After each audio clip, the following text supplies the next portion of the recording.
नमस्कार दोस्तों, स्वागत है आपका फिर से हमारे YouTube चैनल में। दोस्तों, हम सब जानते हैं कि भगवान भोलेनाथ अभिषेक प्रिय हैं। अगर आप किसी भी समस्या से घिरे हैं या कोई भी समस्या आप पर हो या कोई भी आपकी कामना हो जो बहुत समय से पूर्ण नहीं हो रही है, तो ऐसे में आप शिव मंदिर जाकर एक लोटा जल से भी आप अभिषेक करते हैं तो इससे भी आपकी कामना पूर्ण हो जाती है। सभी समस्याओं से आपको मुक्ति मिल जाती है। केवल एकमात्र जल के लोटे से ही भगवान शिव प्रसन्न हो जाते हैं। लेकिन शिव पुराण में कुछ ऐसे उपाय बताए गए हैं कि अगर आपकी बहुत विशेष कामना है और आप चाहते हैं कि वह कामना शीघ्र पूर्ण हो जाए, तो इसके लिए अगर आप उन द्रव्यों के द्वारा भगवान शिव का अभिषेक करते हैं तो भगवान शिव की कृपा आपको शीघ्र प्राप्त हो जाती है और आपकी कामना बहुत जल्द पूर्ण होने लगती है। तो आज की वीडियो में शेयर करने वाली हूँ कि शिव पुराण में विशेष द्रव्यों के बारे में जिनके द्वारा आपकी कामना बहुत जल्दी पूरी हो जाती है। तो वीडियो को पूरा ज़रूर देखें और आगे बढ़ने से पहले वीडियो को ज़रूर लाइक करिएगा, दोस्तों के साथ शेयर करिएगा और चैनल को सब्सक्राइब नहीं किया है तो चैनल को सब्सक्राइब करें और बेल आइकन ज़रूर दबाएं।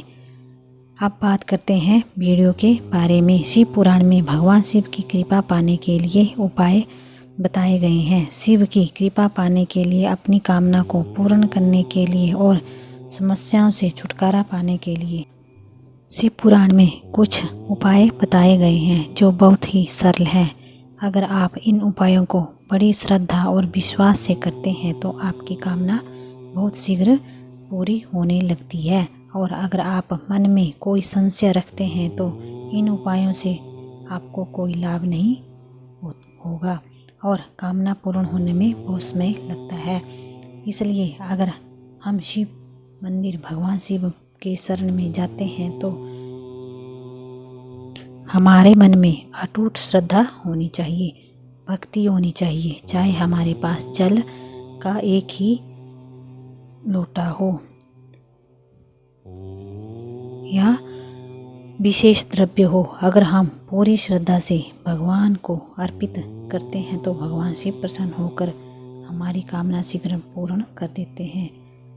तो बात कर रहे हैं, अगर आप बहुत परेशान हैं, आप रोगों से परेशान हैं और लंबी बीमारी से परेशान हैं, तो दवाइयों का भी असर नहीं हो रहा है, तो ऐसे में आपको चाहिए कि भगवान शिव का अभिषेक आप उषा से कीजिए।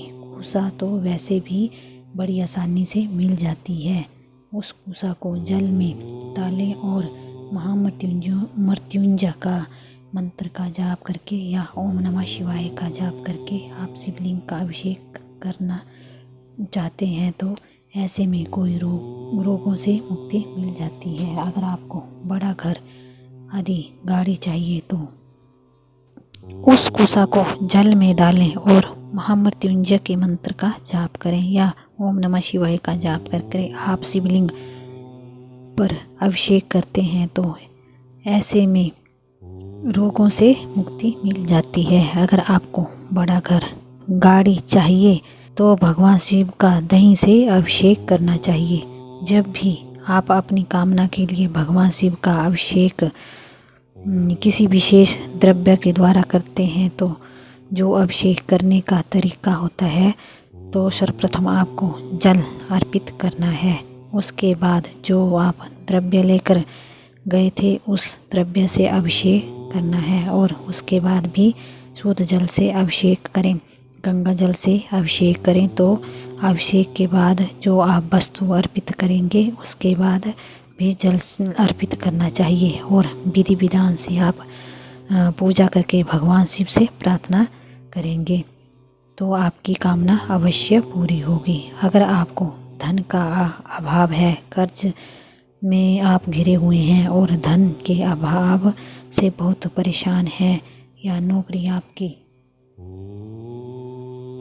अच्छे से नहीं चल रही है, उसमें परेशानी आ रही है, तो मतलब धन आगमन के रास्ते बंद हो गए हैं, तो आपको क्या करना चाहिए कि गन्ने के रस से अभिषेक करना चाहिए। गन्ने के रस से अभिषेक करने से माँ लक्ष्मी की कृपा प्राप्त होती है।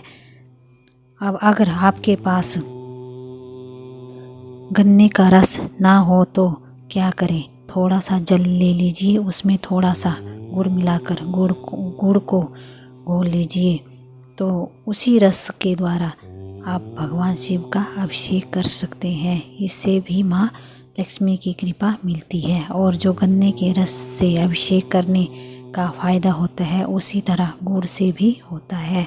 तो गन्ने के अभाव में आप गुड़ का प्रयोग भी कर सकते हैं। अगर आपको धन वृद्धि चाहिए, तो जैसे कि धन का अभाव है, तो आप शहद से भी आप शिवलिंग का अभिषेक करने में धन में वृद्धि होती है और स्वास्थ्य भी अच्छा रहता है, और परिवार में भी और आपके दाम्पत्य जीवन में भी मधुरता आती है, वाणी में भी मिठास आती है, आपका व्यक्तित्व में प्रभावशाली बनता है। अगर आप शहद मिश्री से अभिषेक करते हैं तो भगवान भोलेनाथ का अगर तीर्थों से जल से भोलेनाथ का शिवलिंग से अभिषेक करते हैं तो उससे आपको मोक्ष की प्राप्ति होती है, यश की प्राप्ति होती है, मान सम्मान की प्राप्ति होती है।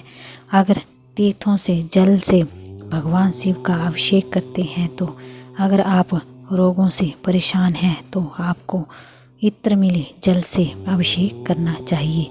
अगर आपको कुशा नहीं मिलती है तो आप जल में इत्र मिलाकर भी अभिषेक कर सकते हैं। भगवान शिव को इत्र प्राप्त करने से समाज में मान सम्मान, यश और प्रतिष्ठा की प्राप्ति होती है। अगर आप भगवान पर इत्र चढ़ाते हैं तो रोगों से भी मुक्ति मिलती है। दूध से अभिषेक करने से पुत्र की प्राप्ति होती है। अगर संतान में बाधाएं आ रही है तो कच्चे दूध से अभिषेक करना चाहिए। अगर गाय का कच्चा दूध हो तो बहुत ही सर्वश्रेष्ठ है। गंगा जल भगवान शिव को बहुत प्रिय है। अगर गंगा जल से अभिषेक करते हैं तो मोक्ष की प्राप्ति होती है, सभी प्रकार की कामना पूरी होती है, भौतिक कामना पूर्ण होती है और सभी तरह की सुखों की प्राप्ति होती है। अगर आप प्रतिदिन भगवान शिव को गंगा जल अर्पित करते हैं तो भगवान शिव के मस्तक में गंगा जो है भगवान के मस्तक में विराजती है। गंगा जल भगवान शिव को बहुत प्रिय है, लेकिन मन में श्रद्धा होना बहुत जरूरी है। अगर आपको मन में श्रद्धा नहीं है तो उस जल चढ़ाने से कोई फायदा नहीं।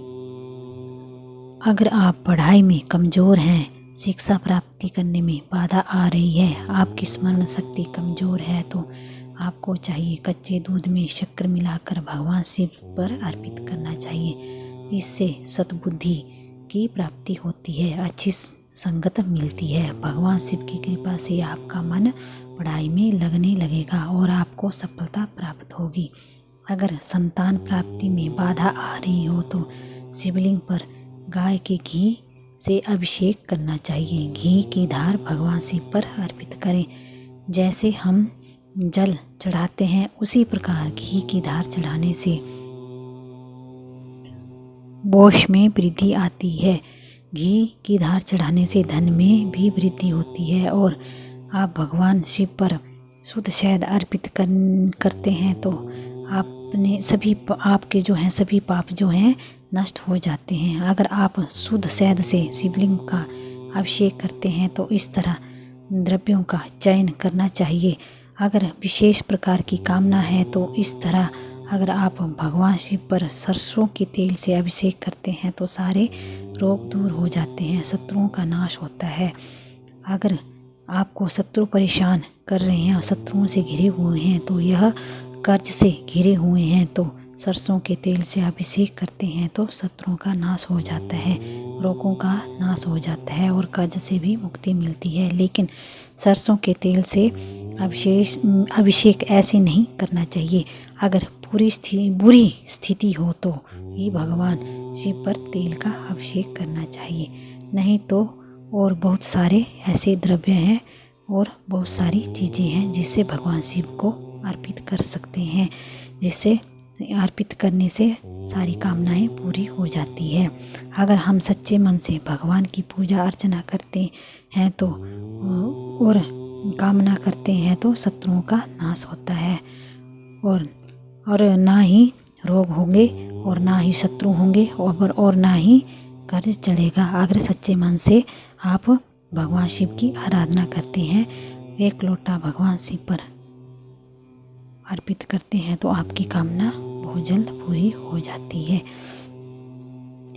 लेकिन शिव पुराण में ये द्रव्य जो बतलाए गए हैं वो बहुत ही अद्भुत हैं। अगर आप इनका प्रयोग करते हैं तो लगातार, जैसे सावन मास में कोई भी एक द्रव्य चुन लीजिए, अपनी विशेष कामना लेकर चुन लीजिए, या फिर हर सोमवार को एक द्रव्य चुन लीजिए जिनसे लगातार भगवान शिव पर अर्पित करें। या फिर विशेष तिथियां होती हैं जो भगवान शिव को बहुत प्रिय हैं, जैसे त्रयोदशी तिथि, शिवरात्रि जो मासिक आती है। इन दिनों भी अपनी कामना के रूप में द्रव्य लेकर आप भगवान शिव के मंदिर में या शिवालय में जाकर भगवान शिव का अभिषेक करें, पूजा करें, प्रार्थना करें, उनके मंत्रों का जाप करें। फिर उनकी जो भी आपकी जो भी कामना है वो भगवान शिव से प्रार्थना करें। अगर आप भगवान शिव की प्रार्थना सच्चे मन से करते हैं तो अपनी मन की सारी कामना भगवान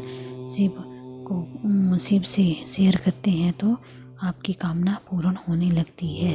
तो हम उम्मीद करते हैं आज की वीडियो से आपको अवश्य लाभ होगा। आज के लिए बस इतना ही। अगर आपको हमारी दी हुई जानकारी अच्छी लगी हो तो हमारी वीडियो को शेयर करें, लाइक करें और सब्सक्राइब करें और बेल आइकन दबाएं। धन्यवाद।